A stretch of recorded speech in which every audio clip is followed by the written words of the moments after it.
रामकृष्ण हरी माऊली. सदा माझे डोळे जडो तुझी मूर्ती, रखुमाईच्या पती सोयरिया. गूढ तुझे नाम देई मज प्रेम सर्व काळ, विठू माऊलिया हाची वर देई. संचरोणी राही हृदया माझे, तुका म्हणजे काही न मागे अनेक, तुझे पायी सुख सर्व आहे. इथे तुकाराम महाराज आपल्याला सांगतात की विठ्ठलाला प्रार्थना करतात की देवा तू रखुमाईचा पती आहेस, तुझे रूप माझ्या डोळ्यात सदा सर्व काळ राहू दे.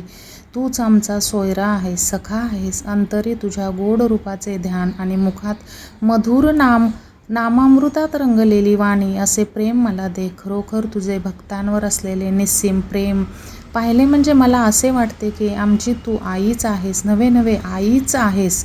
म्हणून मी तुला अशी प्रार्थना करतो की तू माझ्या देहातील अंतरंगात संचार करून राहावेस आणि माझे अंतःकरण ताब्यात घ्यावेस. मला आता या नश्वर जगातील कोणतीही गोष्ट तुझ्याजवळ मागण्याची इच्छा होत नाही, कारण मला पूर्ण विचारांती कळून चुकले आहे की सर्व सुखांचा ठेवा हा विठ्ठला तुझ्या पायापाशीच आहे. विठ्ठला तुझ्या पायापाशीच आहे.